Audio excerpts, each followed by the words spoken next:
Assalamualaikum dan salam sejahtera. Jadi hari ini saya nak bercerita tentang blockchain ataupun cryptocurrency secara paling asas, dan target audience saya ialah orang yang tak faham apa itu Bitcoin ke mata wang kripto atau benda dia tak faham. Okey, jadi mata wang kripto ni macam mana dia terbitkan. So kalau anda bukan daripada background IT ni, saya cubalah bercerita dengan sesimple yang boleh. Jom kita tengok gambar rajah ini. Okey, jadi kita ambil PC saya ni. PC saya kat bawah ni tengah mining. Jadi saya tengah mining sekarang ni. Saya tunjuk gambar dia. Okey. So nampak tak? Saya tengah mining ni. Disebut mining, sebenarnya adalah saya membuat, nanti saya akan cerita apa benda yang saya buat sebelah kanan ni. So dia mengambil blockchain, download blockchain, dan PC saya tengah verified. Blockchain ni ialah ibarat kita bayangkanlah accountant yang tengok ledger hari-hari, nak sahkan transaksi masuk keluar, masuk keluar, masuk keluar. Jadi PC saya ni dia ibarat accountant yang mengesahkan ledger. Ledger yang ni adalah transaksi keluar masuk satu dunia. Jadi PC saya ni adalah satu node ataupun dipanggil mining lah, dan upahnya saya akan dalam bentuk Ethereum, dalam mata wang kripto bentuk Ethereum, sebab upahnya saya menggunakan PC saya dengan kekuatan GPU saya, dengan kelajuan PC saya untuk mengesahkan transaksi.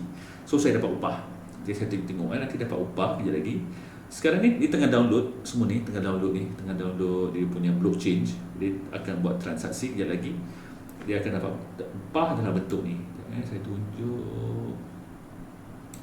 Dia tak sini upah. Dia akan beritahu share saya sekian. Nanti saya dapat upah, nampak ni. Alamak. Ada tadi dah. Okey. Ada tadi warna hijau tadi mengatakan saya dapat upah, saya dapat share sekian. Share nombor 325, saya dapat accepted share 325. Nampak? Jadi bila share tu telah disahkan, jadi sistem blockchain ni akan memberi saya upah dalam bentuk mata wang kripto Ethereum, dan terus masuk dalam digital wallet saya dekat Binance. So apa yang saya dapat kat Ethereum tu, sekejap saya tunjuk.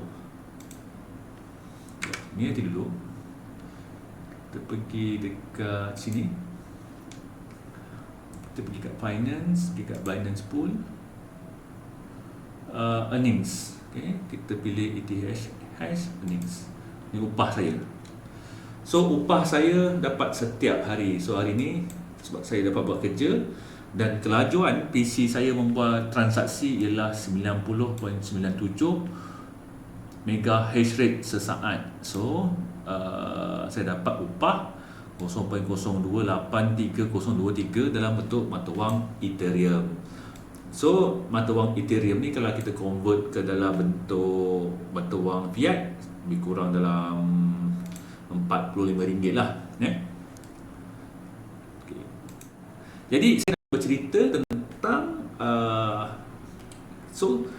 dalam kes ni saya menyediakan PC. Saya keluar modal, saya beli PC, saya ada keluarkan modal elektrik, saya keluarkan modal operating system, dan saya keluarkan modal membeli kat GPU, dan saya keluarkan modal untuk belajar mining macam mana dan operate PC macam mana, dan saya keluar modal sambungan internet. Jadi modal saya 6 ni. 7 lah campur kemahiran, nak pilih wallet lagi, nak pilih tu lagi. Ada 10 kemahiran yang perlu saya lakukan sebelum saya membuat kerja lagi. Jadi kerja saya ialah membuat transaksi, mengesahkan transaksi dan dapat upah. So sebelum saya membuat transaksi, saya dah keluarkan modal. Dia bukan terbit daripada angin. So saya keluarkan modal beli GPU, beli PC. So modal pun dah ada di situ. Dia bukannya terbit pada buka PC terus jalan, tak ada macam tu. So banyak modal yang diperlukan untuk mining. So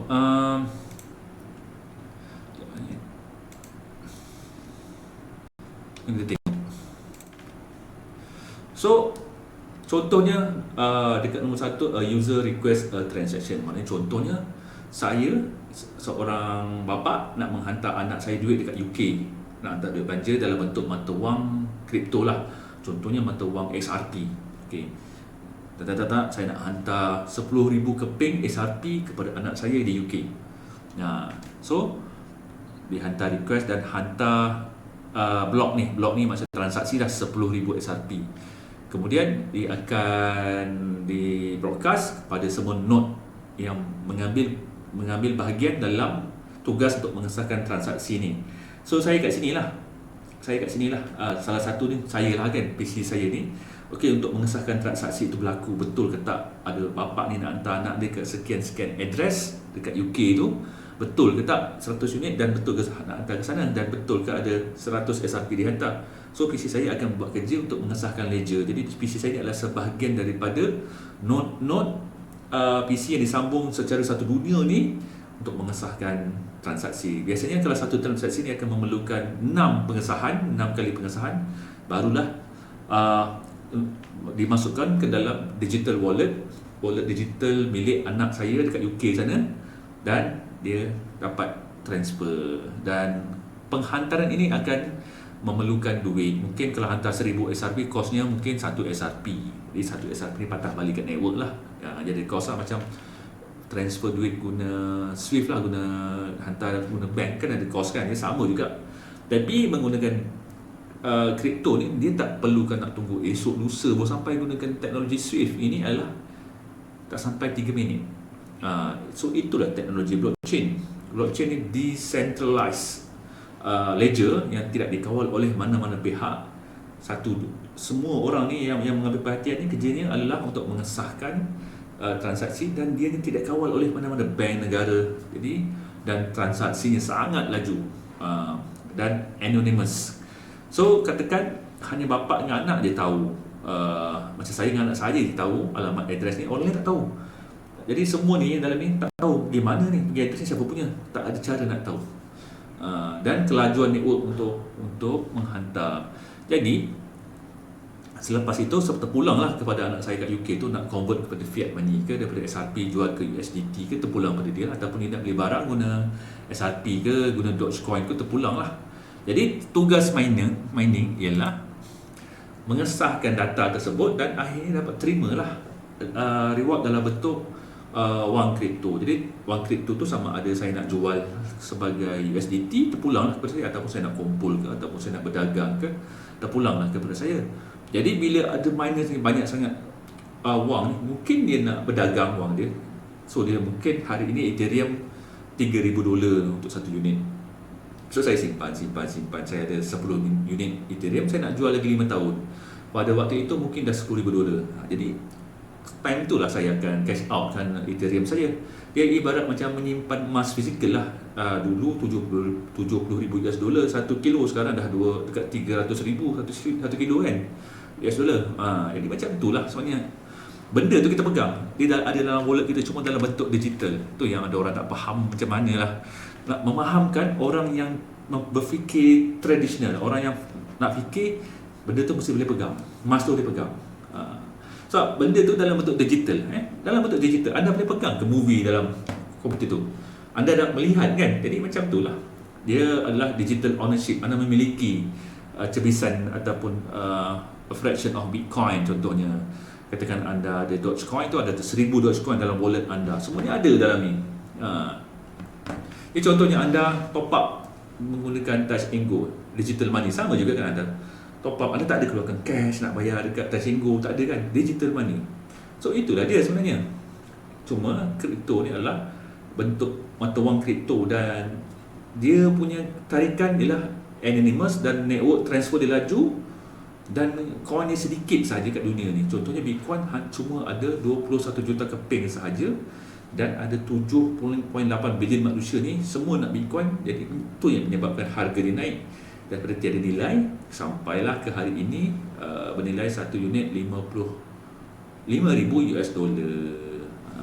Faham tak explanation saya tentang Bitcoin ni? Jadi nak menghasilkan Bitcoin tu perlukan modal, perlukan usaha. Dia bukannya macam boleh terbitkan sesuka hati. Macam wang fiat boleh terbit sesuka hati, sama ada bersandarkan emas ke, tak bersandarkan, macam apa jadi kat wang negara Nigeria sekarang tak ada nilai kan. Jadi wang kripto ni dia limited edition, dia limited dia punya production dia. Ada macam contoh SRP, dia keluarkan banyak, lepas tu dia kurang. Macam Bitcoin, dia keluarkan sikit tapi limited. Setiap 12 minit satu Bitcoin saja boleh dikeluarkan, dan maksimum Bitcoin yang boleh dikeluarkan adalah 21 juta coin sahaja. So ada banyak wang kripto alternatif daripada Bitcoin sekarang ni kan. Dan ramai yang nak menjadikannya buat trading. Macam ada orang yang nak, yalah, semua orang nak mining, sebab semua orang main apa tu wang kripto ni 90% nak jadi kaya. Dia macam beli emas, disimpan dan menunggu emas tersebut pada harga mahal dan jual. Macam tu je.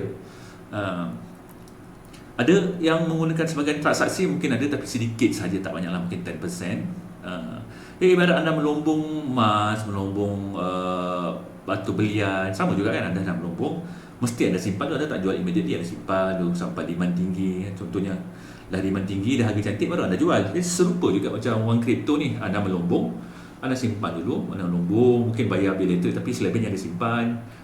Dan anda menjual, okey, harga dia demand tinggi, baru anda jual. So itu dia persekitaran wang kripto. Dan mungkin anda boleh membeli barang-barang yang menggunakan wang kripto. Contohnya Amazon mungkin terima PayPal, terima Bitcoin tak lama lagi. Membeli kereta Tesla menggunakan Bitcoin pun dah boleh dah sekarang. Jadi terpulang semua mata wang anda dalam bentuk apa pun, anda boleh convert kepada Bitcoin dan membeli perkhidmatan ataupun barangan yang anda nak beli. Jadi sampai sini saja penerangan ringkas tentang tentang wang kripto. Assalamualaikum dan salam sejahtera.